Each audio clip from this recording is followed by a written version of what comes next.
Hello, everyone. Welcome back to yet another political episode. So we got to talk about the 2028 Democratic primaries because it just got heated up because Kamala Harris just came out and said that she is not running for governor of California. And this raises a lot of questions. Now, this kind of divides the field a bit because there are going to be half of my subscribers will say that, oh, Kamala Harris, she's likely to run for president.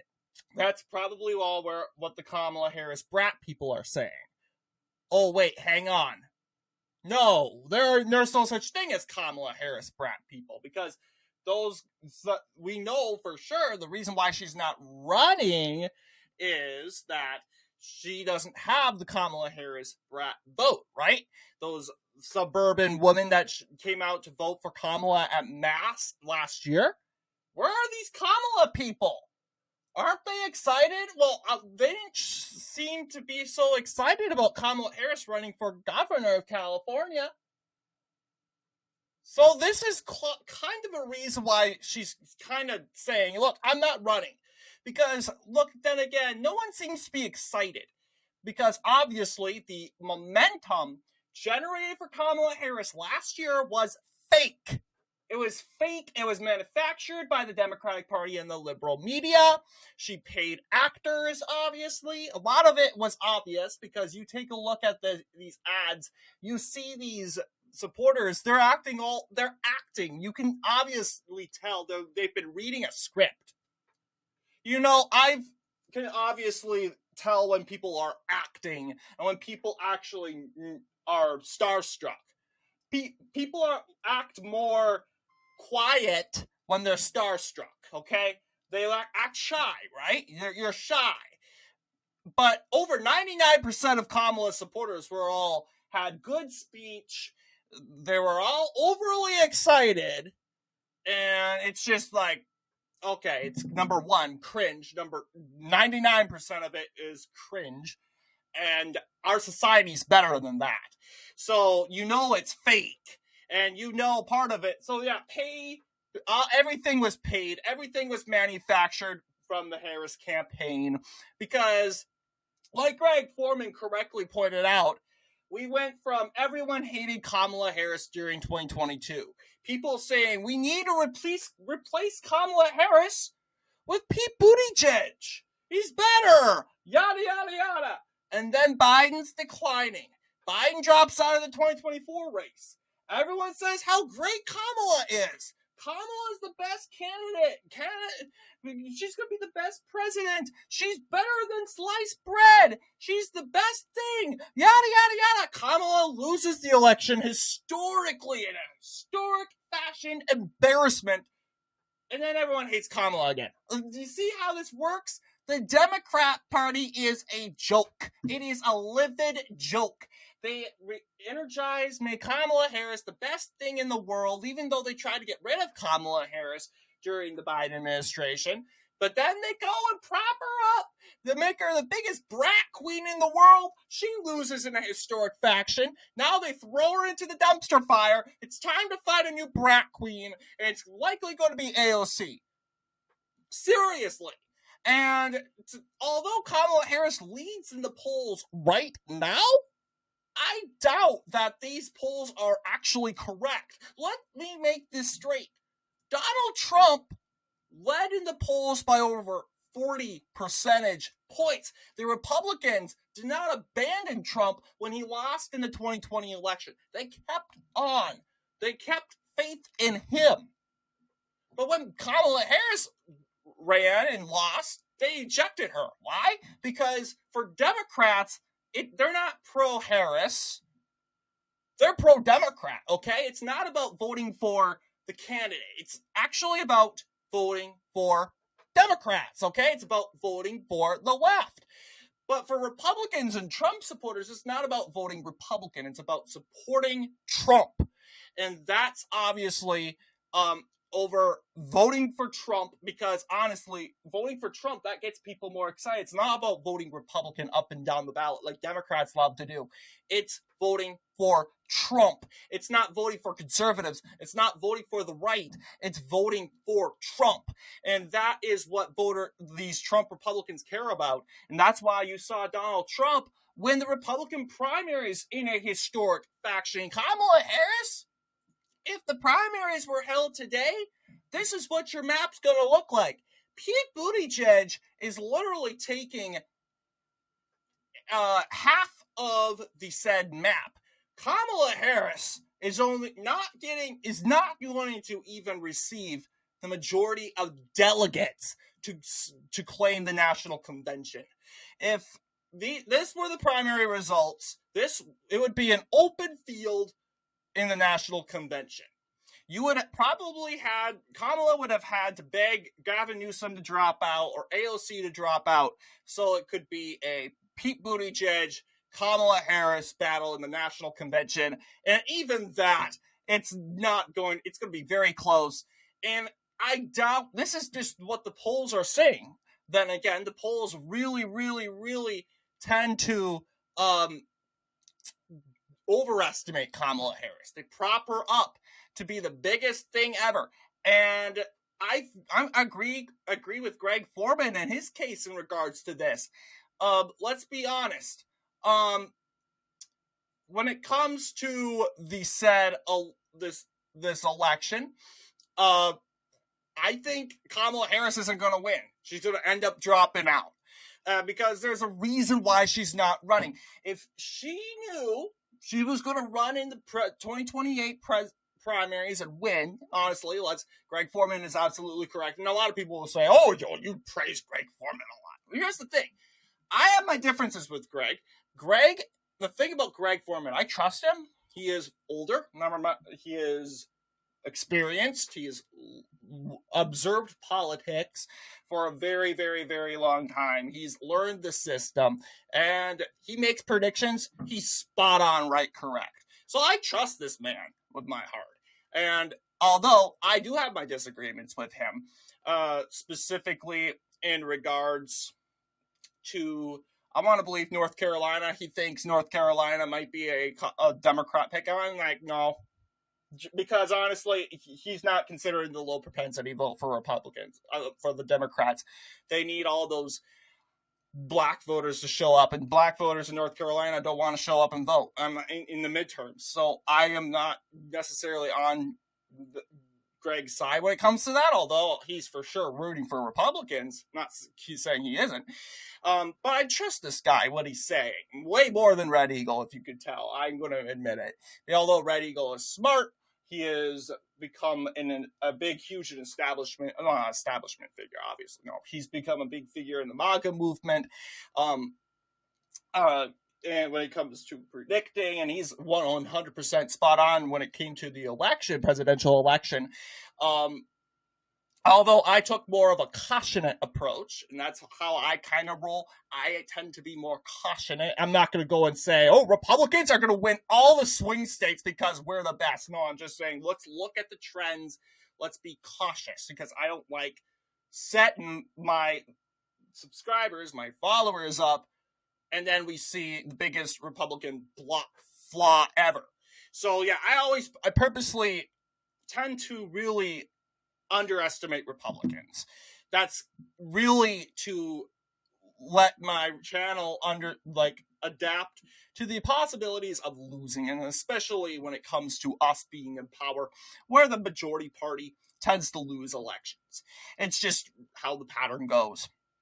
Obviously, this map obviously shows Pete Buttigieg performing in the Midwest. He is going to probably be the Midwest candidate. He's probably going to appeal to most Midwesterners if he runs, much more than he did in 2020. In 2020, people didn't really know who he was. He ran as the Indiana mayor from South Bend, Indiana, I want to believe. Now he is officially a part of government. He was a part of an administration, failed administration. People don't like him, but Democrats know who he is, and some people may consider him to be much more moderate, more likable compared to someone like an AOC and a Kamala Harris. You also have Gavin Newsom.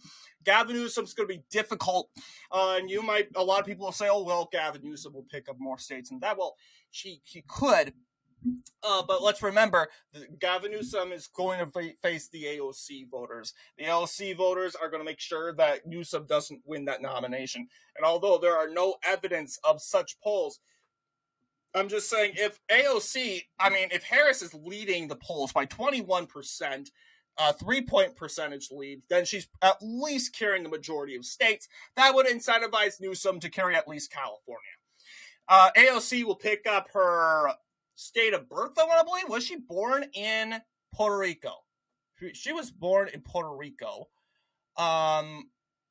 She actually might be born in Puerto Rico. It doesn't really matter. Well, she is eligible to run, obviously, because Puerto Rico is... No, she wasn't born in Puerto Rico. She was born in New York City. She was probably born to Puerto Rican parents. But yes, I mean, you can run for president when you are in...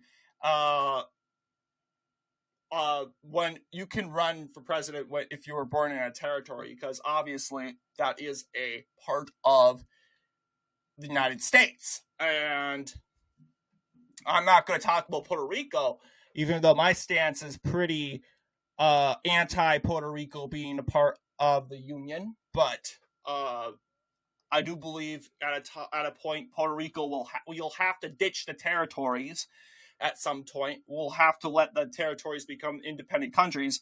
And people like Red Eagle, I would imagine, would be like, no, we got to keep the territories. And I'm saying, look, if we keep the territories, they're going to become states, guaranteed, along with D.C. We're not going to get rid of D.C. But at this point, if we don't get rid of the territories and let them incentivize them to become their own countries at some point, the Democrats will integrate them into the Electoral College. The 2030 stuff will not matter. Republicans are going to deadlock the Electoral College! Everyone will celebrate, and they're like, hang on, no. Democrats, if this happens, I guarantee you Democrats will take Puerto Rico. Washington, D.C. is already in the college, but they'll take Puerto Rico and all these territories and add them into states. This is what they're going to do so they can put the Electoral College into contest. And I'm saying, you know what? Puerto Rico and all these territories, they served their time. They are not going to become states.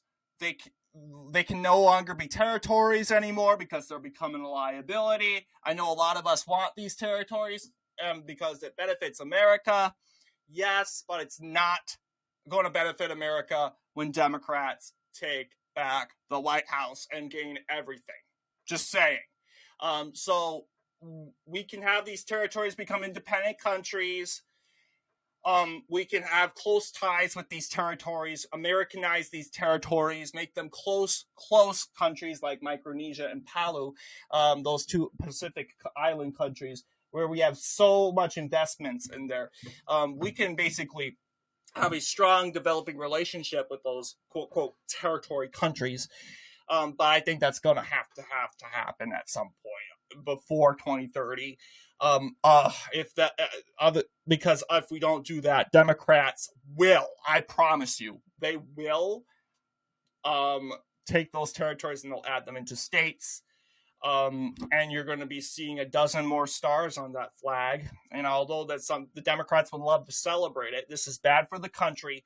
We cannot have Democrats take back power. I mean, no, and then when they have those territories, they will stay in power forever because these territories will deadlock the Electoral College the other direction. So we don't want that to happen. It's a liability, and that's a conversation we need to have.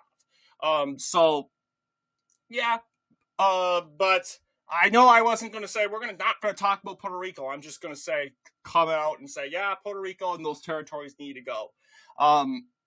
If you're not going to be a state, you shouldn't be a part of the United States. We're the United States. We're not the United States and territories. Okay? Period.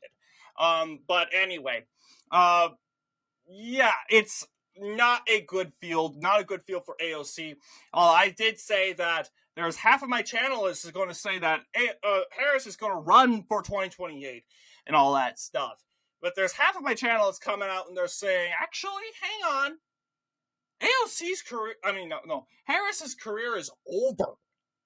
If she can't even run in a California primary, if she can't even do that, forget it. If she can't even win in a solid blue state, then she is not going to win in a United States primary. Her career is done. That's what half of my channel is saying. So, regardless of what I'm saying, I have more of a nuanced position when it comes to this. I'd say it's both ways. I think not AOC, I keep getting mixed up. Harris is just so dementedly stupid to actually recognize and realize that she's just too bad to be an executive. Willie Brown correctly stated that, Harris is better in the legal world than actually being an executive. I agree with him. Rare take. He is correct on that. Harris is not. She's better in the legal world. Well, no, not really. She was a very bad attorney in San Francisco. But yeah, she is better in the legal world, quote unquote, than actually being in the said better in the said election when it comes to that. So these executive. But yes, regardless of what you may feel, I guess we're going to find out in 2027 when people start entering into the race. But potentially, Harris did give some key signs that she might be running in 2028. Did she announce her run? No, she hasn't. But a lot of people are hoping she does, and a lot of people are hoping she doesn't. Because Harris is just bad. She's just bad. She is weird, and AOC's nowhere better. So you got these crazy women running, and then you got these low testosterone men, Pete Buttigieg and Gavin Newsom, running. And it's just, you guys got bad candidates. You have J.D. Vance beating all of them, and exceptions to Kamala Harris, though, because Harris, let's remember, 42-45%, that's enough for a Republican to win. This is a Republican victory. It's a poll right here. You have to have a Democrat victory over 4, over 5 at least. And now all these Democrats want to go around and celebrate these polls back in 2024. I'm like, what are you guys doing? They're like, it's a Harris win plus 4. It's a Harris win plus 3. So what? It's still enough for Republicans to win. These Democrats are complacent. So obviously, you got some interesting results. And regardless of when Harris will Harris run? I'm just saying if she runs, it's the biggest gamble of her life. We know for sure if she loses those primaries, her career is done regardless. She's not running in 2028, 2020, 2032. That's not going to happen. Promise you that. Because people will be done. We're talking about a vice president people hate. If she doesn't run in 2028, she's not running at all. There's some people saying, oh, she might run in 8 years. No, because she's just so bad. Now, she has some jazz that she could take the incentive and run in 2028. But if she doesn't run in 2028, she's not running at all. Her career is done. We got to remember, she's like 50-some years old. 50, 60. I think she's like 60. 60 years old. I mean, I get that's not old, but in 8 years, she's going to be almost 70. And she might want to retire. Hang out with Doug. Hook up back with Willie. I think Willie has made it clear. I think Harris has made it clear with Willie that she doesn't like Willie anymore. But anyway, what do you guys think in regards to this video? Let me know down below. And as always, I'll see you all in the next political episode.